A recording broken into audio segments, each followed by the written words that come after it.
Welcome back. A fierce debate has broken off over the budget and whether the budget is really going to kickstart manufacturing in particular. Has a roadmap been given in a sense for growth? As we look at that, Rahul Bajaj joins me at the moment from CII. Appreciate your joining us, Mr. Bajaj. Your sense, you're someone who speaks his mind. Do you believe that this budget has provided the big idea in terms of Make in India? Will it be easier to do business in the country as a result of this budget? No, to the extent a budget can, I think this budget has done that. We must recognize that for ease of doing business, you need a lot of changes in regulations, single window clearance, tremendous amount of infrastructure. Now that will take 3, 4, 5 years. If they are bringing up 4 or 5 ultra power projects, each of 4,000 or 5,000 megawatts, Rajdeep, I mean, that's going to take 4 or 5 years.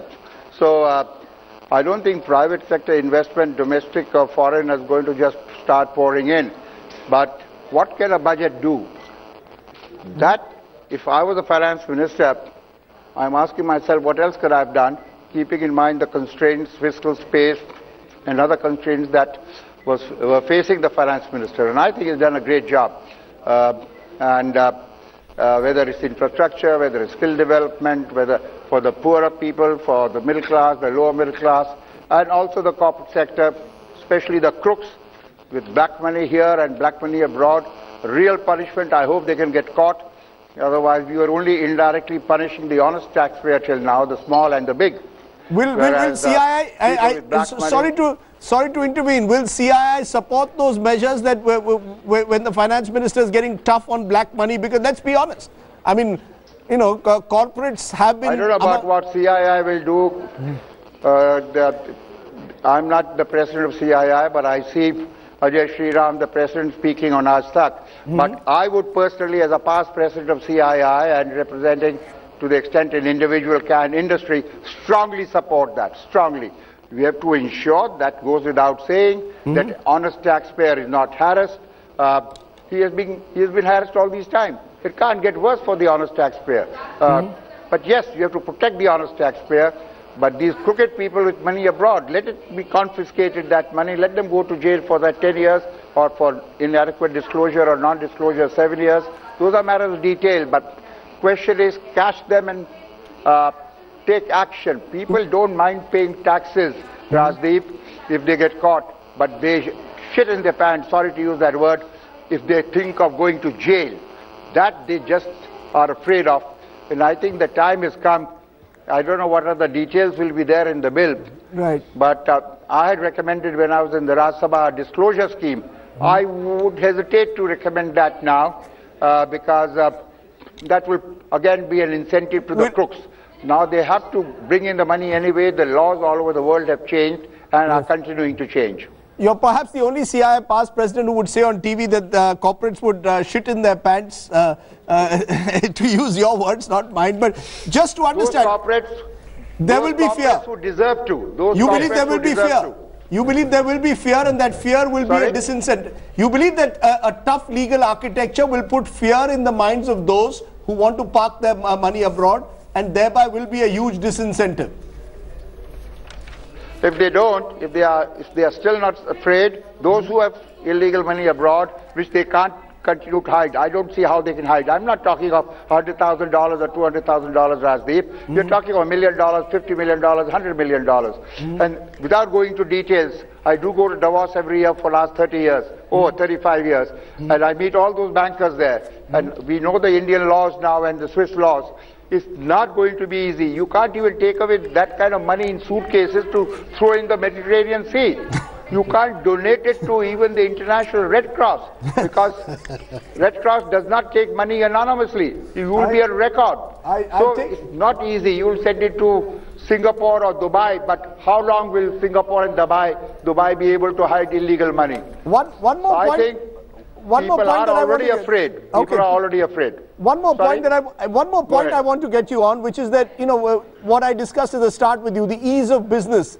Do you believe this Inspector Raj, the finance minister spoke, correct me if I'm wrong, of a commission which is being appointed, which will eventually lead in some kind of a regulator which will make it easier to do business. Do you believe that that's a good idea? Do you believe that that will actually happen, given your own experience over these years? Will Inspector Raj come down? Because that is the key to the ease of doing business in India. Absolutely. What will happen, I don't know what that commission or regulatory authority will do, what will be its terms of reference. And what is very important is, I think, the medium, small and micro enterprises are very important, whether for employment, exports or what have you, for growth. And they are the ones who suffer, we know, Rajdeep, due to Inspector Raj, not companies like mine. I mean, we want to have ease of doing business, but the Inspector Raj, whether sales tax, factories inspector, income tax people, is the small and medium enterprises, micro enterprises which suffer, and they need help. And if the Finance Minister is saying, I'm going to form such a commission, why would he make it bad? Why would he make it worse? In practice, yes, how good it will be, time will tell. Okay, that's those are positive words that do you share that? Do you believe that the ease of doing business will improve as a result? Did you get any sense with this? A committee has been appointed. My worry is committees should have a time frame. You can't have a committee which after 2 years this country. But the good thing about this government is they have their committees are very time bound. 6 weeks, 8 weeks. They deliver. In the railway committee in which I am, we have to deliver the report by the end of this coming month. So it's important to have a time-bound committee, because otherwise you will have all these recommendations which will simply remain in the air. I'll tell you the ease of doing business. One of the best things, again a nugget which has escaped many of us, is the visa on arrival. The visa on arrival going to 150 countries means essentially, it's not you don't get the visa when you get to the airport. You actually get it in advance online.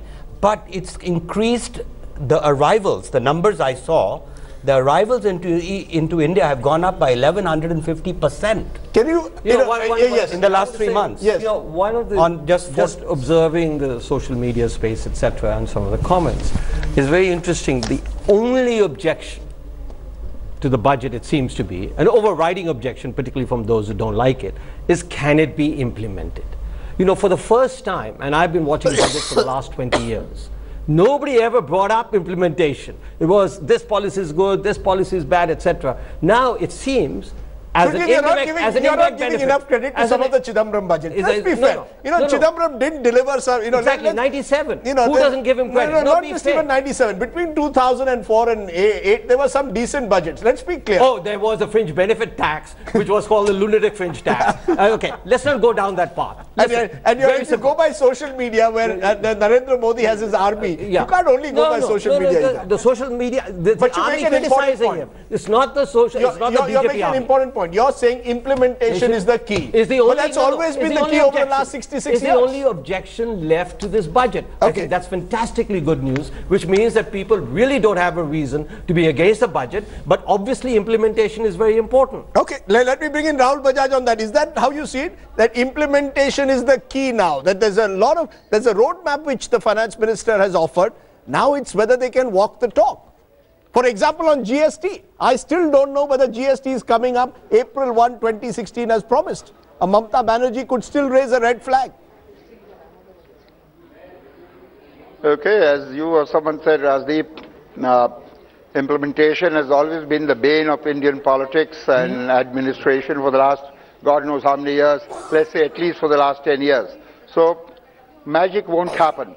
Entire bureaucracy will not change overnight, even though Mr. Modi is the Prime Minister. But to the extent things can get better, there is no reason to believe they will not get better. It won't solve all the problems.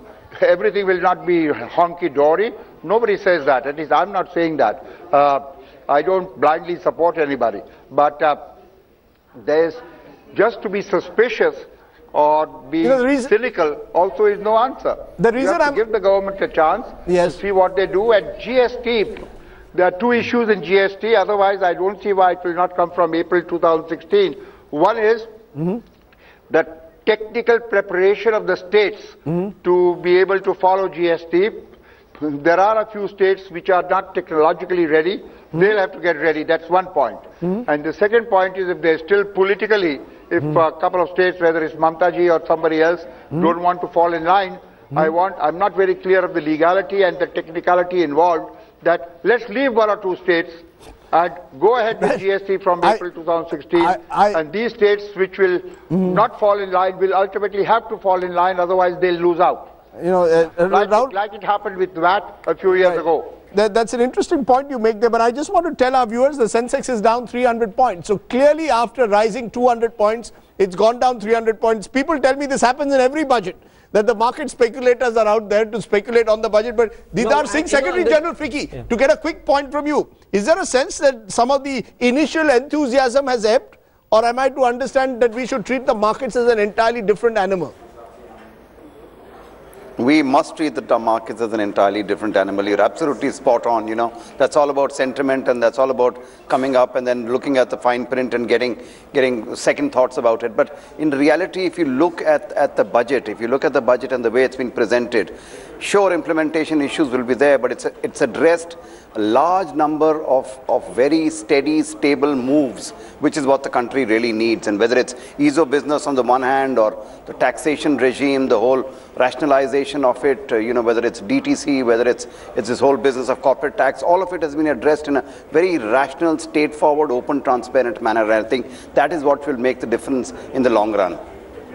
One thing on the market. So effectively, am I to understand that both Rahul Bajaj and Didar Singh are saying that this budget has laid the platform for 8.1% growth going up to 10%? Mr. Didar Singh, has it laid that platform according to you? You see, these are numbers. You know, it's a question of whether 8% goes to 10% or does not. These are numbers in the economic survey. You are maintained. These are named numbers in the economic survey. Expectation is always going to be there, and we hope as growth begins to take off, you will get those numbers of 10% plus. In fact, we have also said that with the revised GDP figures, it should be 10 or 11% that we look at as a target. But let's look at what the reality is. Let's look at some of the changes which have already come about. Let's look at some of the steps which have been actually implemented. You were talking about ease of business. Ease of business is not about committees and commissions. Ease of business is about the kind of stuff that you heard on this e-biz. That a platform, if you begin to get open, transparent approvals all online, both in the state government and in the central government, that is what's going to make the difference. Not whether there's a commission or a committee which is going to do it. So those steps we see definitely happening, and we will see, I'm sure, industry reacting to all of these. A lot of that, of course, will come in when the finance minister actually takes questions now and tries to answer some of the specifics. We expect that to happen in the next few minutes.